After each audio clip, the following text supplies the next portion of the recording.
Well, that's another tough session. I'm stringing tough sessions, tough squat sessions now quite frequently. So 2 days ago, I did the reverse pyramid from 180 times 3, went to 170 times 4, 170 times 5. That kind of thing. Pulled out quite sore. Today I'm actually a little bit sore as well. But today I jumped on the bike, warmed up a little bit, and thought, you know what, man? There's blood in my legs now, feeling great, feeling better. Let me try and work up to something comfortable on the SSB. And that's what I did. I'll show you guys the clips now. So, interesting. I got to 180 for 5, then I thought, yeah, let's start from here. This is a pretty good one. I had no expectations of where I was going to end up. Put 4 plates on. I thought, let's see how many I can get. And from there, I'm going to just go downwards, in weight and up in reps. So I got 180 for 5, 175 for 6, 170 for 7. And but that 170 for 7 was a nasty one. The last 3 reps felt lower back rounding. Felt like he was trying to fold me over. So I called it there. I'm not going to continue after this. Don't like the form. The SSB bar allows me to enter a deadlift type pattern, which is all well and good, but that's not the whole point of the squatting, right? The squat motion shouldn't be that. There's deadlifting for deadlifting. Shouldn't deadlift the squat. But the SSB gives me this confidence where I can engage my lats and I can really just crank it and move the weight with the path of least resistance, which for me is the deadlift pattern. As you guys know, it's a big discrepancy between my deadlift and my squat. So I pushed it quite hard, went into that deadlifty type of pattern, and I called it 170 for 7. Which is really interesting because 2 days ago, I hit a straight bar, 180 for 3. For some reason, man, I'm still yet to kind of work that out. I don't understand why the SSB feels better to me. I simply feel stronger. So I don't know what that deficiency is in me. I don't know if you guys can tell, if somebody has an SSB bar that is better than the high bar squat, let's just say, what is the weakness link? What am I missing that's allowing for that to happen? There has to be something. Theoretically speaking, the SSB should be the weaker one. But for me, it's not a weaker one. I still haven't hit more than 210 on the SSB. But still, in a fatigue state, I can get more reps out of the same weight with an SSB. So something is up there. That's kind of one frame of mind, one conversation that I'm having in my mind. The other one is, I said to you guys that every time I do this type of thing and I put a lot of volume into the squat, I start to feel my right hip. Right here, right there, like that pocket, right in. I don't know if you guys can see that, right in there. Right like there, right? TFL region really starts to bother me. So I've for the longest time, I've kind of been pushing around the whole squat volume because it hurts me. And so that's why I've kind of looked around the bush, beat around the bush, kind of work out what accessories I can do to avoid that hip pain and still get the squat type of motion in.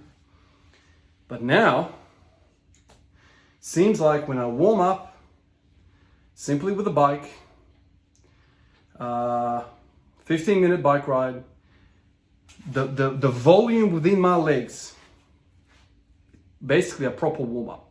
That's kind of what I'm thinking right now. A proper freaking warm-up using a cardio type of exercise, type of movement for many, many bloody reps. Hundreds of reps. How many reps do you get in 15 minutes of bike riding? How many? Hundreds. So something like that before squatting makes me feel better. And also, after squatting, I'm doing it as well. So for instance, I'll give you guys an example of what I'm doing. Before I went to work at 7 a.m. this morning, I was at work at 7. I woke up at 6, rode my bike for 15 minutes, got ready, went to work. 15 minutes. I come home from work, hit the bike again, do another 15 minutes, do what you guys saw there. 3 sets, very, very high RPE. You guys saw I was working hard. And now I'm going to go back to the bike and do another 15 minutes. So 45 minutes of bike riding. Basically, next to no RPE, like zero. RPE is 0. There's nothing there. I can do billions of reps. But it's that volume through the legs, I don't know what, man, is going on. the unilateral pushing, getting the glute medius and the minimus involved, the adductors are chilling out. I was feeling my legs as I was cycling. I'm like, yeah, there's a bit of hamstrings there. I can feel the adductors as I'm pushing. I can feel the adductor. Glutes, if I lean over like this, I can feel the glutes working. The whole leg's freaking working. Then I jump under the bar and I'm like, bang. I can push without any pain. And that is a liberating thought, because when you have pain, you're pushing around, like you're not pushing hard. And then the weight drops. Obviously, you're not going to use the same weight if you're hurting. For the last 4 years, that's been my story. And for some of you guys that have listened, you guys are like, why the hell is he changing another thing? It's because of pain. I don't know how many times I've said this to you guys. Like, of course, there's a lot of content I put out. Not everyone can follow. Freaking, not even my own wife can follow my stuff I put out. But it doesn't feel good. Ivan, what does that mean?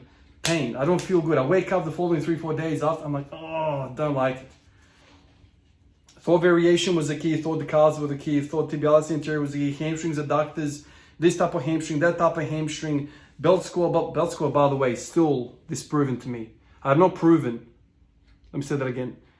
I have not disproven that it's bad.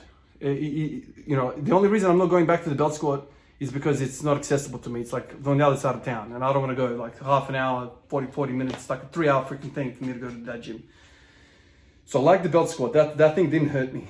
But there's some of these things that keep hurting me, and now I'm kind of realizing, just jump on the bike, warm up properly, like spend most of your freaking training time, like today, 45 minutes riding a bike, and then I can do this. 2 days ago, I worked really, really hard. Bang. Feeling great. Walking around, legs are feeling great. Ivan's feeling, I'm sleeping well. I'm eating like double. Like when I say to you guys, I'm eating double, I truly mean I'm eating double. Like the other day, I ate 8 eggs. 8. That is unheard for me. I'm eating 4 and 4 in between breakfast, lunch, and dinner. There's like 2 more meals that I have, and I'm hungry. Now I'm gonna jump back on the bike again, ride it out, hit a shower. I know I'm gonna go in the house and eat a lot. And probably I'm gonna eat again tonight. It's just crazy what cardio has done to me. I don't know what it is. Some of you guys have said that Mark Bell had a similar thing when he started running. Maybe he's gonna settle, I don't know, but I'm eating so much. And that whole eating is helping my recovery. The whole blood washing with the bike is helping my recovery. It's like an amazing thing. It doesn't have to be bike riding. You can go for a run, whatever. You can go for a walk, whatever the hell it is. It's just as long as it's a unilateral exercise, I feel like these are the requirements. It needs to be unilateral. It needs to be so easy that you can get thousands of reps in. That's the key. So I'm feeling great. I mean, every other day I'm hoping, depending on how I go, I can hit something like this. SSB, high bar, front squat, that kind of mixing it up a little bit, still kind of thinking through the conjugate lens. I'm kind of doing the same for upper body every other day, kind of hitting that. So I'm feeling great, guys. Feeling great. Another session of heavy ass squatting. I'm gonna jump back on the bike now and wash it away now, because that seems to be the key. Anyway, guys, appreciate you guys, and I will catch you in the next one. Peace out.